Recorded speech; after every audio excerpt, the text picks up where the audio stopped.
vous êtes francophone, vous connaissez certainement l'expression « dormir comme un loir ».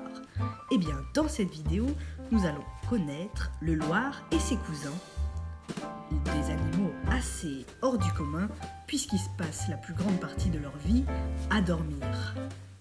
Le loir et ses deux cousins que nous allons voir dans cette vidéo font partie de la famille des Gliridae. Le loir gris, que vous voyez sur cette photo, possède le nom latin de glisse. Sa taille varie de 15 à 19 cm sans la queue, laquelle peut mesurer de 12 à 15 cm. Son poids est de 150 à 200 g et sa couleur varie de gris argenté sur le dos, blanchâtre sur le ventre. Sa queue est uniformément grise et il a des cernes noires autour des yeux qui sont d'ailleurs assez globuleux.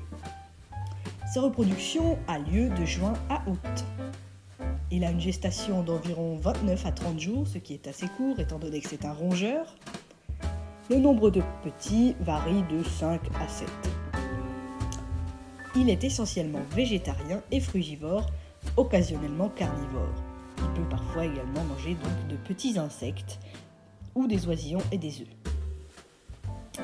Ses principaux prédateurs sont les rapaces nocturnes, les fouines et bien sûr les chats. Il est réparti à peu près dans toute la France, au sud d'une ligne qui va de la Charente aux Ardennes. Ces deux loirs sont en pleine hibernation. Ils sont protégés par leur queue, leurs oreilles sont rabattues. Les loirs hibernent souvent sous terre, isolés du sol par de la paille ou des feuilles. Il arrive cependant qu'ils choisissent de passer l'hiver dans un arbre creux, comme la photo que je vous ai montrée tout à l'heure, ou dans les greniers. Le loir possède un odorat fin, une excellente ouïe et une vision nocturne d'une acuité surprenante. Ses gros yeux noirs globuleux peuvent détecter les moindres mouvements dans le noir. Ses petites pattes griffues produisent une substance adhésive qui lui permet de marcher à l'envers, c'est-à-dire la tête en bas, ou même sur des surfaces verticales. Légèrement plus petit que son cousin le loir, possédant des oreilles plus grandes et un masque noir ainsi qu'un pelage un peu plus roussâtre, le laireau est le deuxième Gliridae sur notre liste. Le laireau, de son nom latin Heliomys quercinus, a des mœurs assez différentes de celles du loir. Il préfère les habitations comme les granges, les greniers, plutôt que les arbres, dont le loir est un inféodé. Le laireau se nourrit principalement de fruits, comme on peut le voir sur cette photo, il mange une pomme, mais il mange aussi également des œufs, des oisillons, des insectes et parfois de petits vertébrés comme des grenouilles, même s'il préfère largement les fruits. Les baies, les mirabelles, les prunes, enfin tous les fruits. D'ailleurs, il est souvent visible le soir dans les vergers. Il est assez bruyant. Il fait d'ailleurs grand tapage dans les greniers, c'est pour ça qu'il n'est pas tellement apprécié, en tout cas moins que son cousin le loir.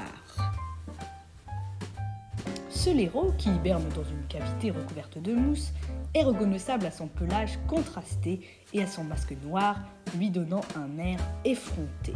J'aime bien l'appeler le Zorro des rongeurs. Nous sommes dans une vidéo sur les Gliridae, et pourquoi moi je vous montre une photo de lézard? Ça n'a aucun sens? Eh bien, figurez-vous que si. Il se trouve que le loir et le laireau possèdent une faculté surprenante, celle de perdre leur queue, comme le lézard. Mais à une différence près, c'est que celle-ci ne repousse pas. En effet, si vous vous attrapez, si vous essayez du moins parce qu'ils sont assez rapides, d'attraper un loir ou un laireau par la queue, une grosse touffe de poils ainsi qu'une partie de leur chair se décrochera et restera dans votre main. C'est une technique de survie assez utile, car leurs prédateurs les attrapent souvent par leur queue qui est plus grosse que leur corps. Malheureusement, la queue, elle, ne repoussera pas. Et il perdra un petit peu de son agilité puisque la queue sert à ces rongeurs de balancier lors de leurs pirouettes acrobatiques. Le plus petit animal de la famille des Gliridae est le muscardin, une magnifique espèce de souris blonde avec de grosses moustaches et une queue touffue. Le muscardin a un poids plume de 40 grammes tout au plus.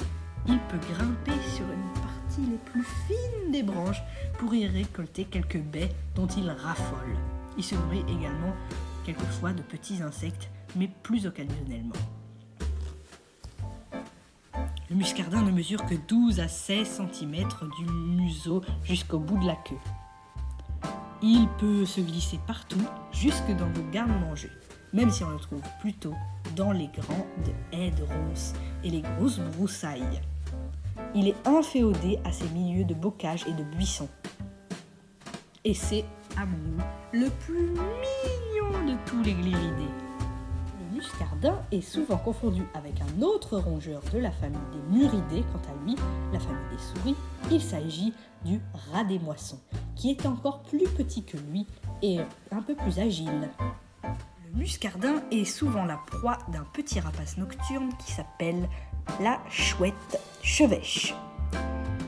Puisque le muscardin est en effet, comme tous les gliridés, un animal essentiellement nocturne. On ne le voit que très rarement de jour, à vrai dire presque jamais.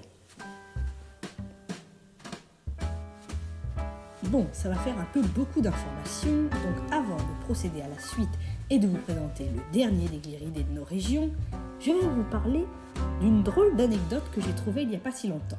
Saviez-vous que dans la Rome antique, le Loir, bien engraissé et rôti, était un mets très recherché par les riches.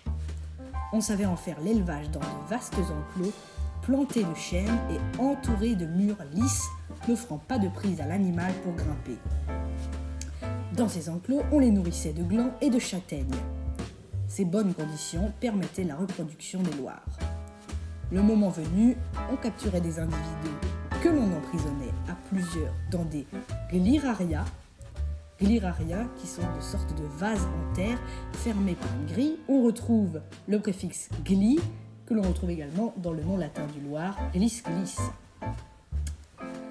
On les engraissait donc dans ces jarres, et on a retrouvé de tels vases dans les ruines d'Herculanum, une ville à côté de Pompéi qui fut elle aussi détruite par l'éruption du volcan du Vésuve. En Europe centrale également, où il était consommé rôti, le Loir passe pour avoir été apprécié jusqu'au XIXe siècle. C'est-à-dire, il y a 2 siècles, on mangeait encore du Loir en Hongrie et en Roumanie ainsi qu'en Slovaquie. Personnellement, je n'ai jamais goûté, d'ailleurs il est protégé, maintenant nous n'avons plus le droit de le manger, mais ils disent que c'était un mets raffiné et excellent. Vous voyez ici la photo d'une femelle de Loir au nid avec ses jeunes. Allaités pendant 3 semaines, ceux-ci devront attendre 3 mois pour avoir la taille adulte et être en mesure de partir, parfois à plus d'1 kilomètre, s'installer sur leur propre territoire. Faisons maintenant un petit peu de langue étrangère. Le Loir a une réputation de gros dormeur dans toute l'Europe. Nos amis allemands l'appellent das Siebenschläfer. Ça veut dire qui dort 7 mois. Les Anglais, eux, l'appellent the Dormouse, qui vient du latin dormus, qui veut dire dormir. C'est intéressant comment dans chaque culture, on se représente cet animal comme un énorme dormeur paresseux. Il est temps maintenant de vous présenter le dernier gliridé de la liste, qui s'appelle le lérotin. À vrai dire, je ne connaissais pas son existence et le mot lérotin pour moi faisait référence à un petit laireau. Mais en fait, le lérotin est bien une espèce à part entière, qui vit principalement en Suisse et qui n'était pas présente en France jusqu'aux années 2020, où il a pu traverser la frontière et on peut le trouver dans les régions qui sont frontalières de la Suisse, donc dans le sud de l'Alsace et dans d'autres régions principalement montagneuses. Effectivement, il vit dans des forêts d'altitude et apprécie les haies également, comme le muscardin, où il se nourrit de baies. Il est plus petit que le laireau et un peu plus grand que le muscardin.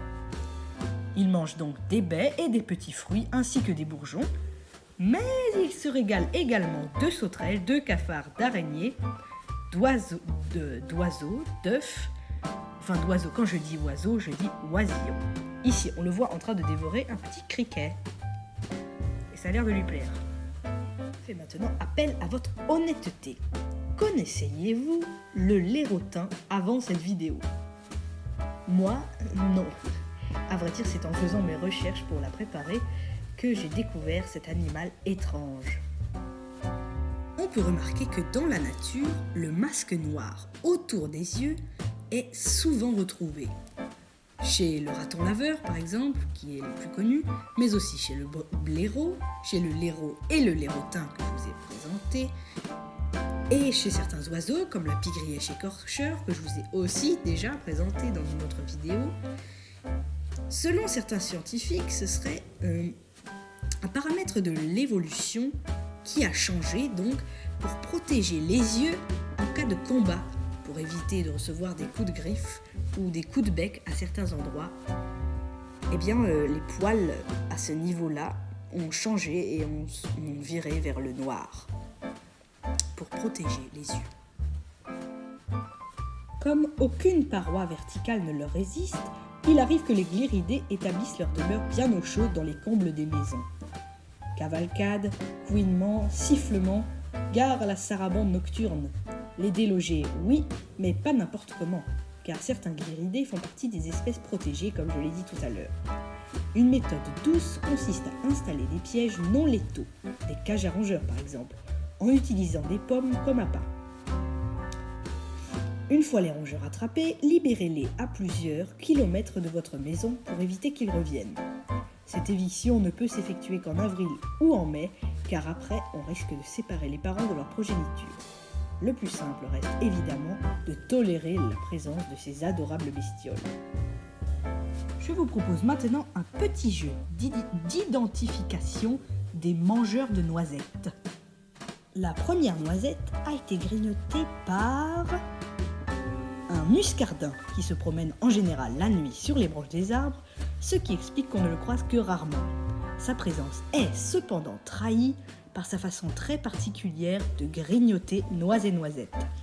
Il perce dans la coquille un grand trou rond et de minuscules traces de dents parallèles au bord révèlent la minutie du rongeur. La deuxième noisette que voici a été grignotée par un écureuil. Lui, il brise la coquille en deux, faisant apparaître une ligne de cassure irrégulière.